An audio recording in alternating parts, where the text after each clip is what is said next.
भोग रहा है और चोर भी भोग रहा है ना। साधु मुक्त है और चोर बंधन में है। अब जिसने अपनी अद्वितीय आत्मा में अपनी दृढ़ता कर ली तो वो मोक्ष है। अब मोक्ष मरने के बाद नहीं प्राप्त होगा, कोई ऐसी कोई और जगह नहीं है जहाँ हम जाएंगे और वहाँ हमें मोक्ष प्राप्त हो जाएगा, ऐसा नहीं है। मोक्ष अभी हम मुक्त स्वरूप हैं, अभी हमें मोक्ष है, पर कब है? जब अपने आप में बैठ जाएंगे, अपने आप को जान लेंगे, है ना। कल हमारा यही चल रहा था, चोर का भी और साधु का भी, दोनों का मतलब शरीर तो खर्च हो रहा है पर साधु का सफल हो रहा है। जो शरीर जा रहा है साधु का वो सफल हो रहा है, और जा तो चोर का भी रहा है वो नष्ट हो रहा है, क्योंकि वो अपने आप को जानता नहीं है। एक आत्मा का ही नित्य महत्व है, अन्य सभी नष्ट होने वाले हैं। देखो सारा नष्ट हो रहा है, अब से लेकर बचपन से लेकर अब तक शरीर नष्ट हुआ है, बदल गया है ना, बदल रहा है, आगे भी बदलेगा। पर नहीं बदला तो वो कौन है? वो जानने वाला, वो अपना स्वरूप। जो इस ब्रह्म की खोज करता है वही मुक्त है। अब देखो वो जो है ना नहीं बदलने वाला, वो बाहर क्या नहीं, वो कहाँ पर है? अंदर है। परमात्मा ने उसका एक अंश हमें दे दिया। अब वो अंश किस लिए दिया है? कि हम ना उस तक पहुँच जाएं, उसकी खोज करें। अब वो अंश है तो स्थूल शरीर भी हमें मिल गया है। स्थूल शरीर से हम सारे साधना खोज कैसे करेंगे? स्थूल से उसकी खोज करके फिर हम सूक्ष्म में आए। सूक्ष्म अगर हो हमारा, स्थूल ना हो तो काम नहीं बनेगा। स्थूल का होना बहुत ज़रूरी है। अब वो परमात्मा ने हमें तभी मनुष्य शरीर दिया, कहा कि अपनी खोज करके हम मुक्त हो जाएं। जो मिथ्या दृश्य पदार्थों के पीछे पड़कर अपना जीवन गंवा देते हैं वो नष्ट हो जाते हैं। नष्ट तो वैसे ही हो रहा है, और ये चीज़ हमें बार बार बोल रही हैं कि अगर मिथ्या के पीछे भागते हैं, नश्वर के पीछे भागते हैं तो ये शरीर नष्ट है, इसका हमने फ़ायदा नहीं उठाया।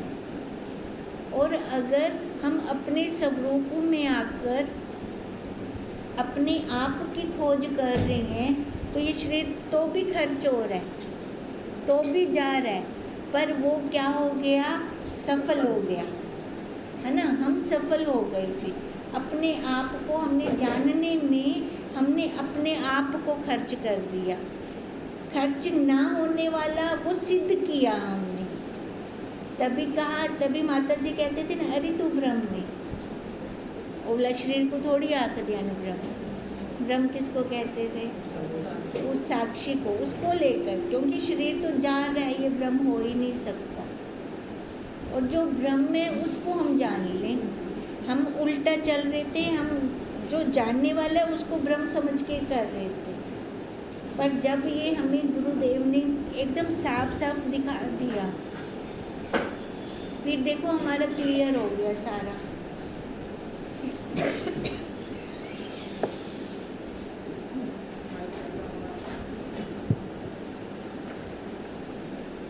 जो मिथ्या दृश्य पदार्थों के पीछे पड़कर अपना जीवन गंवा देते हैं वो नष्ट हो जाता है, क्योंकि जिसका सहारा लिया है वो स्वयं नष्ट होने वाला है। सहारा किसका ले रहे हैं? देह का। तो फिर बचेंगे कैसे? तिनके का सहारा लेकर कोई डूबने से बच नहीं सकता।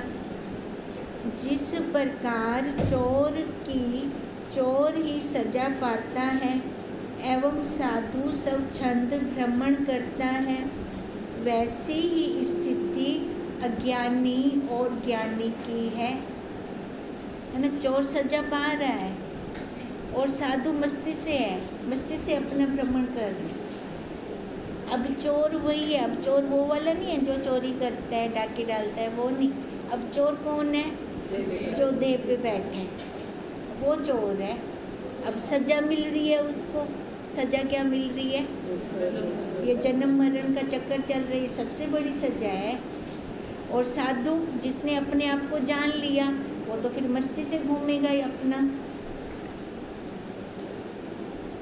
यति को चाहिए कि असत्य पदार्थों का पीछा छोड़कर यह साक्षात ब्रह्म ही मैं हूँ, ऐसी आत्म दृष्टि में ही स्थिर होकर रहे। देखो, यति मतलब साधु, जिज्ञासु है ना, साधक जैसे हम हैं। हमें क्या चाहिए? असत्य पदार्थों को छोड़ दें। जो दिख रहा है वो सारा असत्य है, वो मिथ्या है। किसको लें? साक्षात ब्रह्म को। अब साक्षात ब्रह्म दिखने वाला नहीं है, तो उसकी क्या होती है? अनुभूति। अनुभव करते हैं ना हम उसका। कहते हैं साक्षात ब्रह्म वो मैं हूँ, ऐसी आत्म दृष्टि में एकता कर ले। संसार की एकता शरीर से है। संसार भी पूर्ण नहीं है और ये शरीर भी पूर्ण नहीं है। क्यों? क्योंकि बदल रहा है, एक रस नहीं रहता। वो साक्षी, वो ब्रह्म पूर्ण है, और इधर मिलान हम आत्मा से करते हैं, वो पूर्ण है। ये नहीं बदलते दोनों, इन दोनों की एकता करनी है हमें। कहते हैं जिसने इसकी एकता कर ली, अपने आप में आत्म दृष्टि कर ली, अपने अनुभव से उत्पन्न हुई ब्रह्म निष्ठा ही अविद्या के कार्यभूत को खत्म करती है। देखो, अब जिसने आत्म दृष्टि कर ली, आत्म दृष्टि करके अपने आप में स्थित हो गया, फिर उसके बाद क्या होगा? उसका अनुभव निकलेगा। अब जो ये हम शास्त्र पढ़ रही हैं, ये भी तो अनुभव है ना, उनका अनुभव ही तो पढ़ रही हैं हम। अब वो अनुभव जब मेरा हो जाएगा, फिर मेरे को उसकी अनुभूति होगी, तो मैं कहूँगी मेरे को तो इमें में थींदा है, मेरे को तो इमें आनंद होता है। अब सबकी अनुभूति अलग अलग होगी, किसी की एक जैसी नहीं होगी। कहते हैं जिसने आत्म दृष्टि करके जो स्थिर हो गया,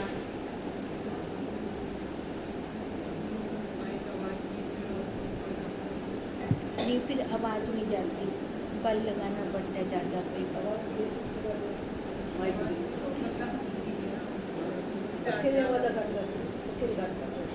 देखो, जिसने अपने आत्म दृष्टि में स्थिति कर ली और अनुभव से उसने अपनी ब्रह्म निष्ठा को सिद्ध कर दिया, अब वो परपंच के दुखों से दूर हो गया। परपंच क्या है? ये शरीर जिस पे पर का पंजा लगा पड़ा है, ये पर का पंजा है इसके ऊपर, पर प्राय हो गया, मेरा ना होगा। अब उसको पर का पंजा वाला दुख होता ही नहीं है फिर। क्यों? वो बैठा कहाँ है? अपने आप में। उसका बैठने का स्थान बहुत ठीक है। अगर हम सारे अपने बैठने का स्थान ठीक कर लें, तो दुख की मजाल नहीं है कि हम तक पहुंच सके। दुख हम तक कब पहुंचता है? हम देह पर बैठे होते हैं, हमारा बैठने का स्थान सही नहीं होता। जिसे आत्म अनुभव हो गया है, उसको सदा ही आत्म दृष्टि में स्थित रहकर मैं साक्षात ब्रह्म हूँ, ऐसी भावना करनी चाहिए। ये भावों की है सृष्टि। जहाँ हमारे भाव होते हैं, मैं माँ हूँ, मैं पत्नी हूँ, हम करते नहीं हैं, फिर भी स्वतः हो जाते हैं। मैं ना कर सकता कौन कर सकता? मैं नहीं सोचूंगी तो कौन सोचेगा? अब मैं क्या बनकर सोच रही हूँ?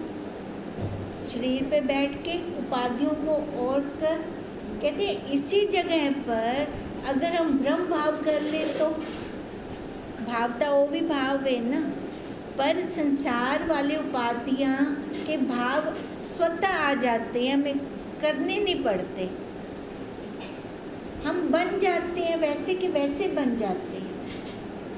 पर अब ये भाव बनाना पड़ रहा है। ऐसा क्यों हो रहा है? क्योंकि जन्मों जन्मों के संस्कार शरीर भाव के हैं, वो स्वतः आ जाते हैं, हमें उसमें पुरुषार्थ लगता ही नहीं है, मैं कोई पुरुषार्थ कर देती हूँ। पर मैं ब्रह्म हूँ, इसमें लगता है कि मैं पुरुषार्थ कर रही हूँ, जबकि वास्तव में मैं हूँ वही, वास्तव में मैं क्या हूँ? ब्रह्म। हम वही है ना, वास्तव में हम ब्रह्म हैं। पर उसके लिए देखो कितने संसार वाले संस्कार, इतने संस्कारों ने हमें दबोच लिया है कि उसके लिए मेरे को पुरुषार्थ करना पड़ रहा है, जो कि वो नकल है, असत्य है, मिथ्या है। कहते हैं जिसने एक बार आत्म दृष्टि कर ली और ऐसी भावना बना ली कि मैं साक्षात ब्रह्म हूँ, वह शरीर एवं जीव में आत्म दृष्टि का त्याग फिर कर देगा। शरीर में शरीर पर बैठते तभी जीव भाव हो गया हमारा। जब शरीर से ही हमारी दृष्टि हट गई तो फिर जीव कहाँ हुआ? फिर क्या हो गया? वो तो ब्रह्म हो गया। यह मेरा ही स्वरूप है। फिर उसका भाव क्या चलेगा? ये दिख रहा है ना, आकार तो नहीं जाएगा। आकार की जब तक प्रारब्ध है तब तक वो चलेगा। और उस ज्ञानी को क्या होगा? मेरे को ये प्रारब्ध खत्म करनी है, आकार की प्रारब्ध खत्म करनी है। फिर वो तो जीते जी जीवन मुक्त है। फिर मरने के बाद तो उसकी मुक्ति है ही है, केवल्य पद में स्थित हो गया। कहते हैं जिसकी ऐसी दृढ़ता हो गई वो अपने आप को वही ब्रह्म स्वरूप ही समझता है। अब शुरू में ये भाव बनाना पड़ेगा। अब भाव इतना दृढ़ता के साथ हो, है ना, इतनी हमारी तेल धारावत वृत्ति चले कि वो हमारा फिर स्वभाव बन जाए, वो हमें बनाना ना पड़े। जैसे माँ का, पत्नी का मैं भाव बनाती नहीं, स्वतः आ जाता है। ऐसे ही वो ब्रह्म का भाव बनाई ना। अब शुरू में बनाना पड़ेगा, मैं वो ब्रह्म हूँ, अहम ब्रह्मस्मि, मैं ब्रह्म हूँ। ब्रह्म का भाव करना पड़ेगा। वो इसलिए कह रही है ताकि हम दूसरे संसार वाले भावों से बच सकें। एक भाव को काटने के लिए दूसरा भाव चाहिए ना।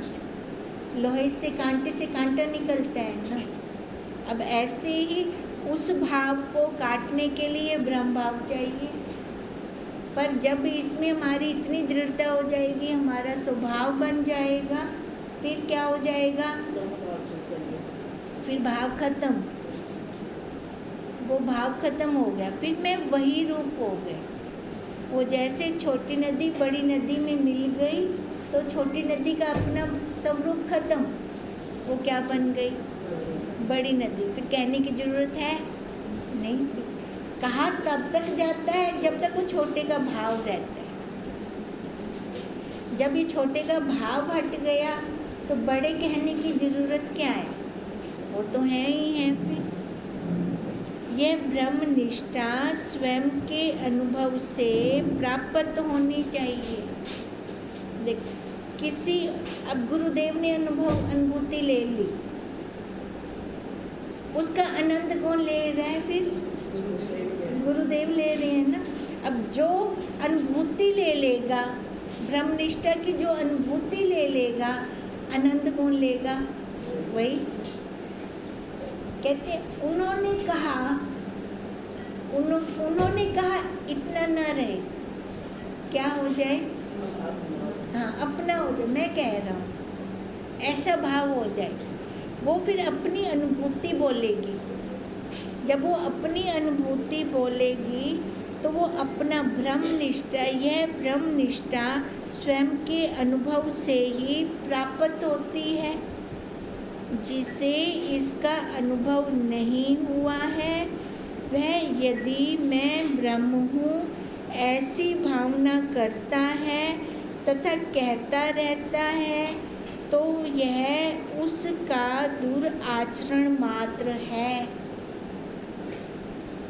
अभी अनुभूति निकाली नहीं और वाणी से बोल रहा है कि मैं ब्रह्म हूँ। कहते अनुभव तो किया नहीं और वाणी से देखा देखी बोल दिया मैं ब्रह्म हूँ, तो उसके दुख खत्म हो जाएंगे? नहीं, वो संसार में रहकर दुखी आत्मा ही रहेगा। जबकि ज्ञानी भी साधु भी संसार में रहकर कहाँ रमण कर रही हैं? अपने आप में। अपने आप में बैठकर वो आनंद की अनुभूति ले रहे हैं। कहते हैं अगर उसने अनुभव नहीं किया और वाणी से बोल रहा है कि मैं ब्रह्म हूँ, तो ये उसका दुराचरण मात्र है, इससे वह ब्रह्म नहीं हो जाएगा। आत्म अनुभव के बाद उसे असत पदार्थों के पीछे भागना नहीं चाहिए। जब एक बार अनुभूति हो गई ना, तो उसका भागना ही खत्म हो जाएगा। वो फिर कहाँ बैठ जाएगा? अपने आप। फिर जाना कहाँ? आनंद की खोज के लिए ही बाहर भटकते हैं। वो असली आनंद हमें कहाँ से मिलना है ये हमें पता नहीं। जब एक बार हमें हमारे गुरुदेव ने समझ दे दी, उसका एक रस, एक अंश हमें दिखाया, जिसको हम कहते हैं डेमो दिया हमें। अब डेमो देकर उसको बढ़ाना किसने है? हमने स्वयं बढ़ाना है। कहते अब जिसने ये बढ़ा लिया उसको तो आनंद आएगा। अब जिसने नहीं बढ़ाया वो असत पदार्थों के पीछे उस आनंद को ढूंढेगा। असत पदार्थ विषयों में खोजेगा वो आनंद। अब विषयों का आनंद कितनी देर का? पल दो पल का। लगा लो, 1 साल भी लगा लो, लाऊंदे बाद। वैसे तो 1 साल भी क्या नहीं टिकता, 4-5 दिन भी मत से टिकता है वो, है ना। उसके बाद फिर वही दुखारोपण आ जाता है, विषाद आ जाता है। अब वृत्ति के अंदर दुख आना शुरू हो जाता है। कहते हैं ये क्यों आया? क्योंकि उसने अपने असली आनंद को नहीं जाना तो किसको जाना? झूठ को सत्य माना, नश्वर को अपना माना। अब नश्वर जो है ही नश्वर, वो टिकेगा कैसे? वो तो चला जाएगा ना। जाता है तो वो दुखी होता है। फिर आत्म अनुभव के बाद उसे असत्य पदार्थों के पीछे भागना नहीं पड़ता। इससे वह अविद्या जनित समस्त दुखों का नाश करके सुखपूर्वक जीता है। कौन? जो अपने ब्रह्म अनुभूति कर लेता है।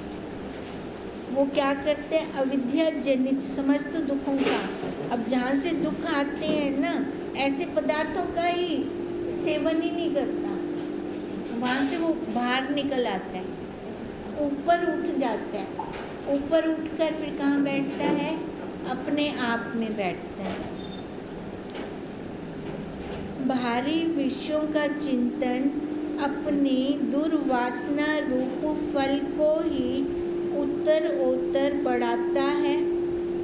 देखो, बाहरी विषयों का चिंतन, अब बाहर विषयों का हम चिंतन कर रहे हैं तो दुर्वासना, अब चिंतन बाहर विषयों का हो रहा है तो क्या होगा? फिर इच्छाएं बढ़ेंगी, वासनाएं बढ़ेंगी, तो इसका फल क्या होगा?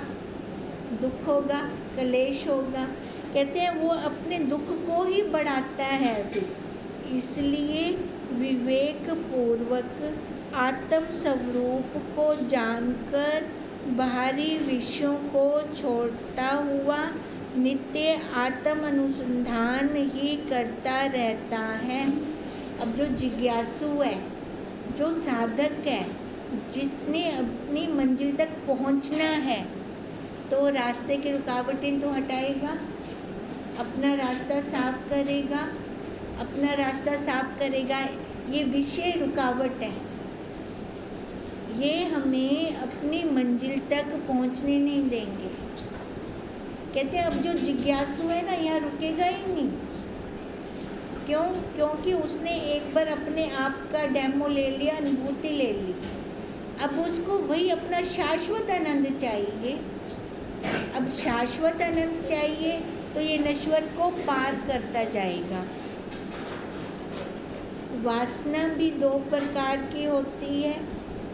एक है सद्वासना, जो ब्रह्म भाव को प्राप्त करने की वासना है, जिससे मनुष्य संपूर्ण संसारिक बंधनों से मुक्त हो जाता है। अब देखो वासना भी दो है। एक वासना है कि मैं अपने आप में बैठ जाऊं, अपने आप में स्थिति पा लूं, ये भी वासना है। ये वाली वासना संसार वाली वासना से अच्छी है, ये हमें अपने आप तक पहुंचा देगी ये वासना। और इससे क्या होगा, संसारिक बंधनों से मुक्त हो जाएंगे हम।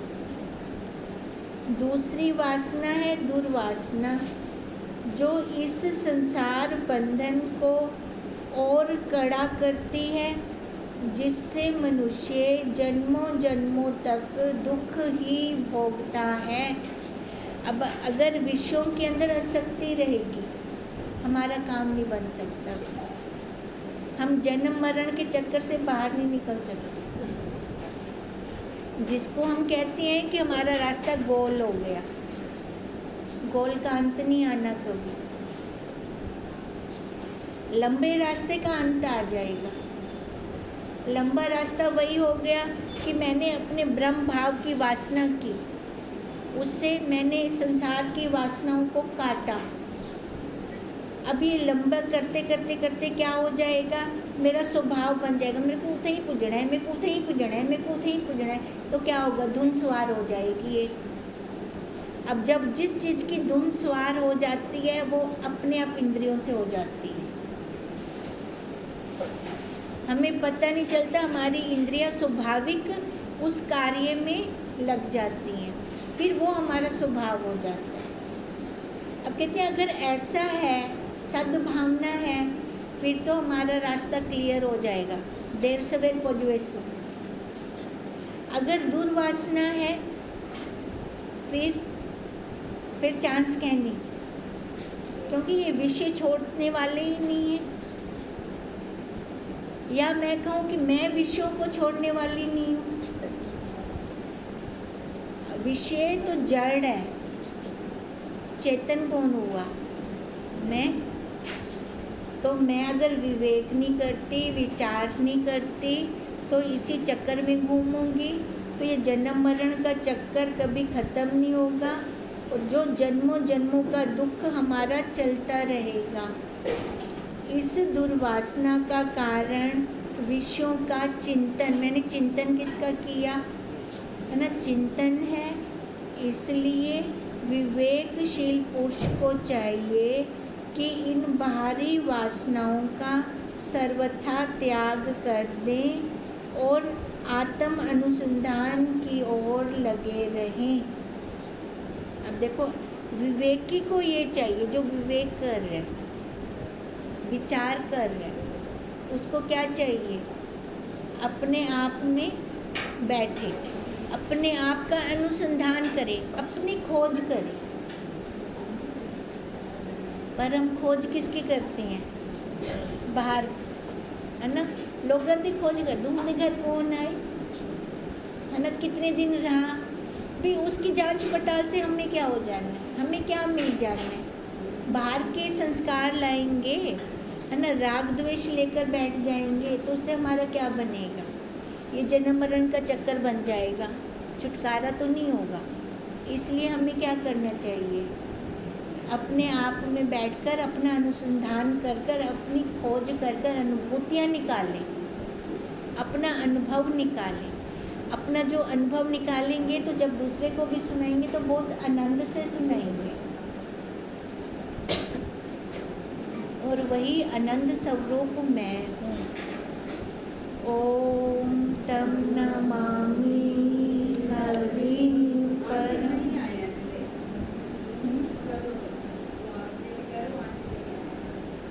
आई नहीं है?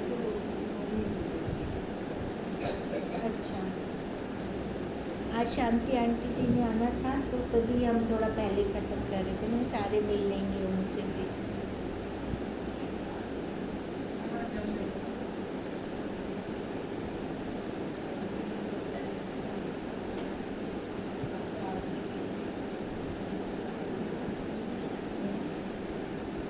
अच्छा, तो हम क्या कह रहे थे कि हमें अपना अनुभव निकाल कर अपने आप में बैठना चाहिए। बाहरी पदार्थों का निषेध कर देने पर मन में आनंद होता है। अब मैं जिज्ञासु हूँ, विवेक कर रही हूँ, विचार कर रही हूँ और बाहर का मैंने छोड़ दिया, त्याग कर दिया, तो एक अनुभूति तो आती है। एक संसारी को देखते हैं जब हम, वो जब विषयों में रत होता है उस टाइम तो उसको अच्छा लग रहा होता है, और जब बाद में रोता है फिर उसको देखकर हमें क्या लगता है, अच्छा है मैं बच गई हूँ। यही मन के अंदर भाव आता है ना। अब वो भाव इसलिए आता है, उसको रोता देख रही हैं और हम आनंद में रह रहे हैं। भले सुख सुविधाएं उसके पास ज़्यादा हो, हमारे पास ना हो तो भी हम आनंद में हैं। क्यों? क्योंकि मैंने संग किसका किया है ना, छोड़ा किसको। तो ये बहुत हमारे ऊपर निर्भर होता है। अगर मैं जो आनंद लेना चाहती हूँ तो मेरे को संग किसका करना चाहिए। मन में आनंद का उद्रेक होने पर परमात्मा का साक्षात्कार होता है। जो मन शांत होगा, संतोष, जिसके मन के अंदर संतोष होगा, जो तृप्त होगा, वही साक्षात्कार कर सकता है। जो जिसका मन चल रहा है, विक्षिप्त है, जिसके मन के अंदर संसार है, तो उसका चलेगा ही चलेगा मन। वो कभी अपने आप का साक्षात्कार कर ही नहीं सकता। अब परमात्मा का साक्षात्कार क्या है? कोई बार तो परमात्मा हो से आत्म साको मिल से, ऐसा है क्या? साक्षात्कार किसको कहते हैं? साक्षात्कार तो ऐसे कहते हैं ना, जैसे दूसरे को मैं सामने से मिल रही हूँ, उसको हम साक्षात्कार कहते हैं। पर ये परमात्मा का साक्षात्कार क्या है? अपने आप को सही सही जानना, अपने आप को मिलना। हम जो ये ऊपर से नाम रूप आकार का ओढ़नी ओढ़ कर बैठे हैं, ये हम नहीं है। ये संसार का दिया हुआ है, अन्न का दिया हुआ है, अन्न में मिल जाएगा, उन 5 तत्वों में मिल जाएगा, ये रहने वाला नहीं है। कहते हैं जो अपने आप को जान लेता है उसी को भीतर आनंद, उसकी आनंद में स्थिति होती है। जो परमात्मा दर्शन से ही प्राप्त, जो परमात्म दर्शन से ही प्राप्त होती है। अब वो आनंद क्या है, अपने साक्षात्कार क्या है? वो परमात्मा, परम आत्मा जो अंदर अंश एक दिया हुआ है उसने, उसको हम अनुभव कर लें, उसका साक्षात कर लें, तो उसका साक्षात्कार करने के बाद ही हमें आनंद आएगा।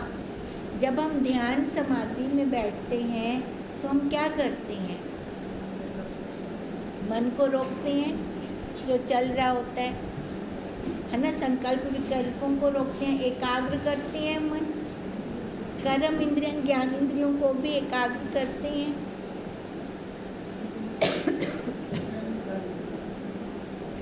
उसके बाद जाकर हम अपना फोकस यहाँ भूमध्य पे करते हैं। भूमध्य पे फोकस करके अपनी वृत्ति को ऊपर उठाते हैं। अपनी वृत्ति ऊपर उठाकर यहाँ ब्रह्मरंध्र पे स्थित करते हैं। यहाँ जब स्थित करते हैं, बाहर का हमें ध्यान ही नहीं होता। बाहर का हमें कुछ भी ध्यान नहीं है। कौन मेरा है, मैं केंद्रिया, मेरे को क्या नहीं पता हूँ, उस टाइम नहीं पता। पर फिर जैसे ही वृत्ति नीचे नीचे को आई तो फिर हमने जान लिया, है ना। फिर धीरे धीरे धीरे वो संसार आ गया अंदर। पर जब मैंने वृत्ति ऊपर की, फिर उस टाइम मेरे को कुछ नहीं पता, तो वो अनुभूति कैसी थी उस टाइम पे, जो मैंने सारा कुछ छोड़ दिया, घर परिवार, है ना, अपन दुकान, सारा कुछ जब छोड़ दिया, तो उस टाइम में आनंद में थी। तहिंदा क्या मतलब है? आपा आनंद स्वरूप। जब मैं सारे को छोड़िया तब मेरे को वो आनंद आया। ये तो मैं ध्यान समाधि विच छोड़िया। अगर इो मैं जागृत विच छोड़ा तब मतलब वो आनंद उसे, है ना, हर टाइम। फिर मेरे को अलग से ध्यान समाधि करने की ज़रूरत है नहीं, है ना। वो उसमें मैंने डेमो लिया भी वो आनंद कैसा है, एक बार पता तो चले। और जै चीज़ का असा स्वाद गिंदू तो वह चीज़ आगे यह चंगी है, यह होवे मेरे को।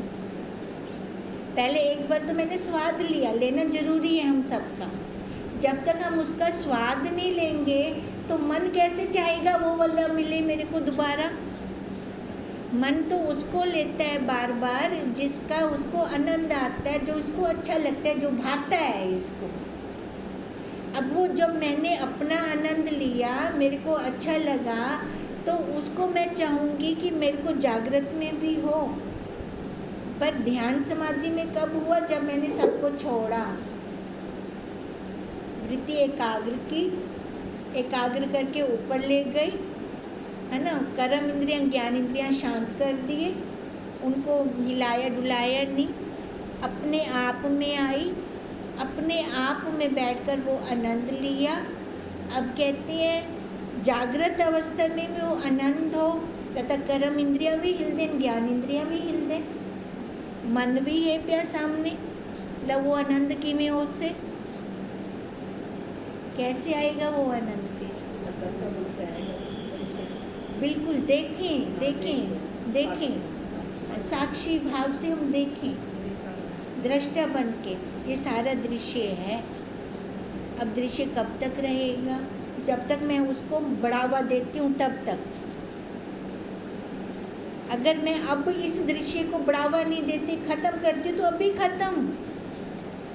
ये मेरे ऊपर है, मेरे हाथ की बात है। अब जो चीज़ मेरे हाथ में है तो मैं फिर दूसरे पे डिपेंड क्यों हूँ? सोचे ना, विचार करें ना। अब यही विचार कह रहे हैं गुरुदेव, कर विवेक कर, विचार कर, तभी ये विवेक चूड़ामणि है।